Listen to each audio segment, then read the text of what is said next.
میرے ماتھے پر خوف کے باعث پسینے کے ننھے ننھے قطرے آ گئے تھے۔ اللہ کا نام لے کر میں نے اپنے ہاتھ میں موجود ڈنڈا جو میں اس وقت سے لے کر اپنی حفاظت کے لیے چل رہی تھی، اس کا اچانک پیچھے مڑ کر اس پر زوردار وار کیا تو میں دیکھ کر حیران رہ گئی تھی کہ وہ ایک جنگلی بلّا تھا جو کہ میرے پاؤں پر موجود خون کی خوشبو سونگھتے ہوئے میرے پیچھے لگا تھا۔ وہ بلّا ڈنڈا لگنے کی وجہ سے اپنی جان بچانے کی خاطر بھاگ گیا تھا۔ میں اس بلے کو دیکھ کر کچھ پرسکون ہوئی تھی کیونکہ مجھے یہی لگا تھا کہ وہ کوئی خطرناک اور اندیکھی مخلوق تھی۔ دھڑکتے دل کے ساتھ میں آگے کی طرف چلنا شروع ہوئی۔ اب میں نے ایک اور مضبوط ڈنڈا اپنے ہاتھ میں اٹھا لیا تھا اور اپنے بیگ کو کس کر اپنی کمر کے ساتھ لٹکا لیا تھا۔ کچھ دیر چلتے چلتے مجھے پھر سے ایسا محسوس ہوا جیسے کوئی میرے پیچھے ہو۔ میں نے مڑ کر دیکھا تو کوئی نہیں تھا۔ شام کا وقت ہونے کو آیا اور جنگل میں گھنے درختوں کی وجہ سے ایسا لگ رہا تھا جیسے رات ہو چکی ہو۔ ہر طرف اندھیرا ہی اندھیرا چھا چکا تھا۔ فضا میں مختلف جانوروں کی آوازیں آنا شروع ہو گئی تھیں جو رات کے وقت اپنے شکار ڈھونڈنے کے لیے نکل چکے تھے۔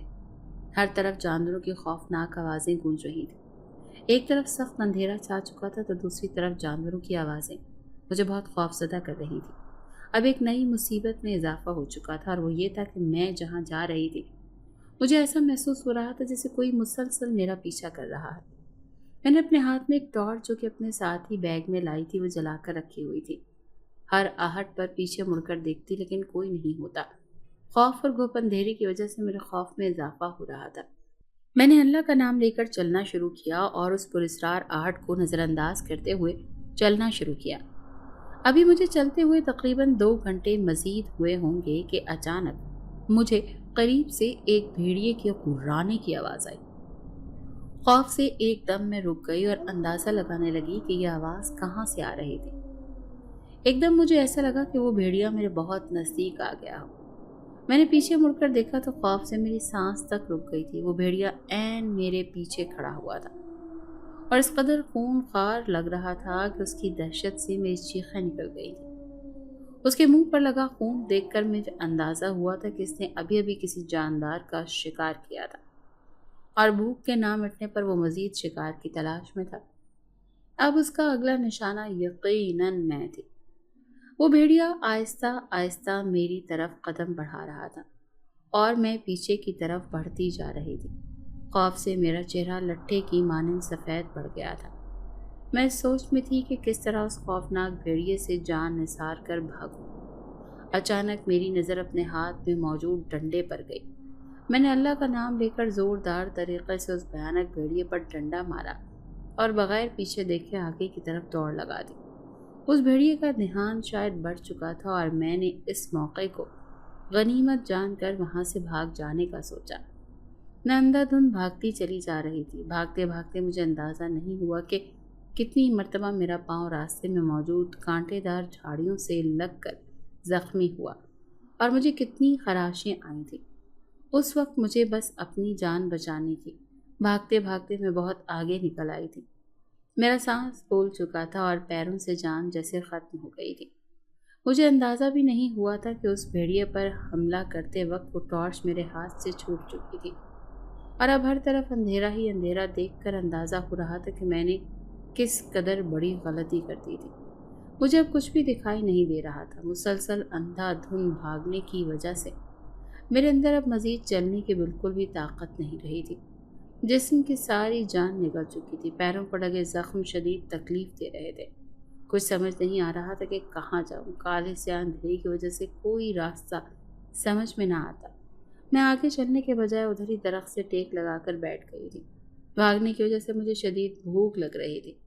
بھوک کا احساس ہو رہا تھا۔ شکر تھا کہ اپنے بیگ کو میں نے کس کر کمر پر لیا ہوا تھا۔ میں نے اس کو فوراً کھولا اور اس میں سے امی کا رکھا ہوا ایک پراٹھا نکال کر کھانا شروع کر دیا۔ پراٹھا کھاتے ہوئے بے ساختہ مجھے گھر اور گھر کے سکون کی یاد آئی کہ کیسے میں سکھ میں ہوتی تھی۔ وہاں لوگوں کی جلی کٹی باتیں ہوتی تھیں لیکن اس قدر جسمانی اور ذہنی تکلیف نہیں ہوتی تھی۔ میری آنکھوں سے آنسو نکلنے لگے۔ رات ہر طرف گہری ہوتی جا رہی تھی۔ مجھے اپنی حفاظت کے لیے کچھ نہ کچھ تو کرنا ہی تھا اور آگے کے سفر کی طرف بڑھنا تھا۔ اب انہی سوچوں میں ڈوبی ہوئی تھی کہ اچانک مجھے اس گھپ اندھیرے میں کسی کی موجودگی کا احساس ہوا۔ میں ڈر گئی تھی کہ کہیں پھر سے وہ بھیڑیا تو نہیں آ گیا۔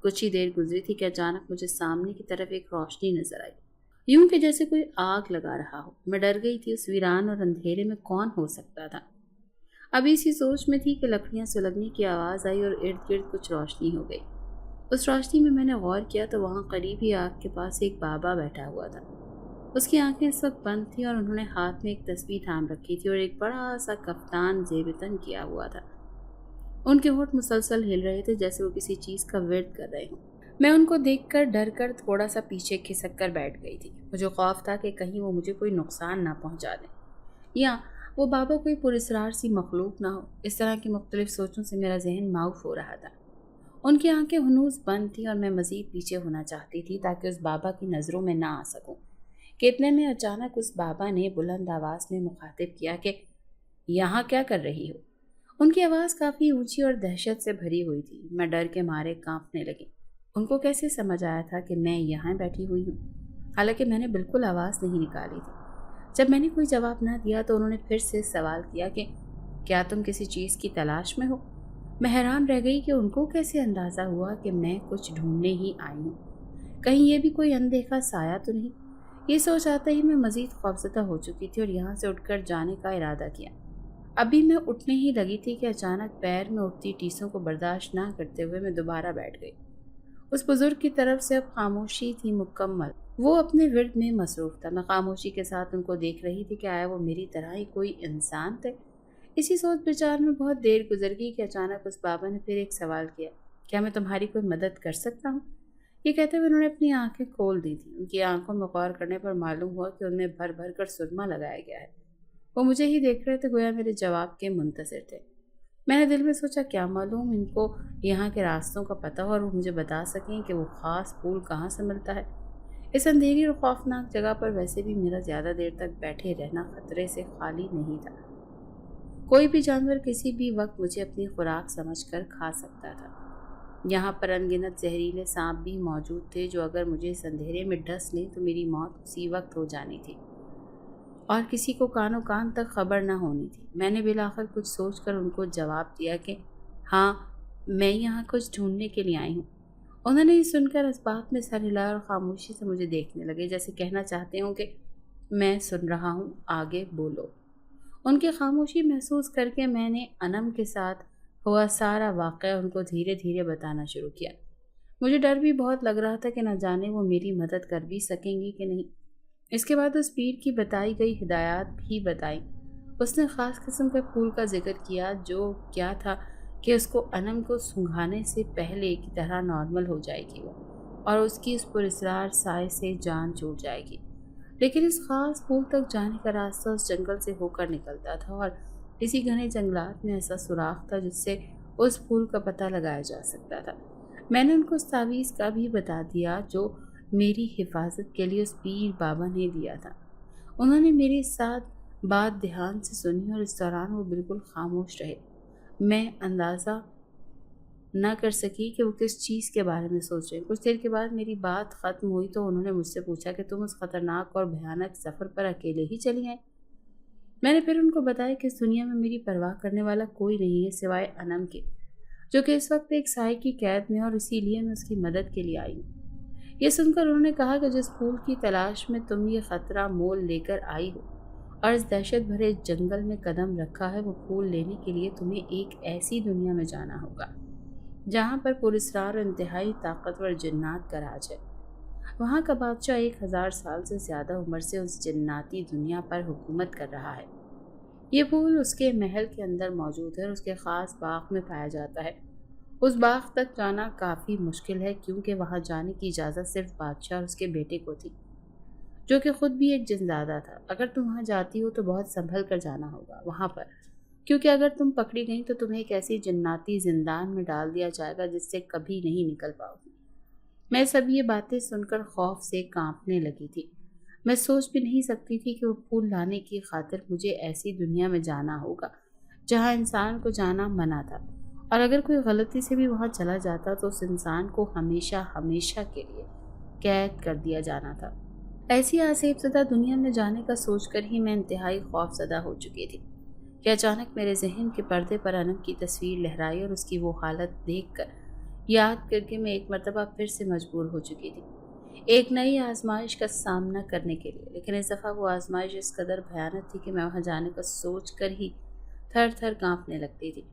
اس بابا نے ساری حقیقت مجھے بتا کر اب میری طرف دیکھا، جیسے جاننا چاہتے ہوں کہ اب میرا کیا فیصلہ ہے۔ میں کانپتے دل کے ساتھ کہنے لگی کہ میں تیار ہوں وہاں جانے کے لیے۔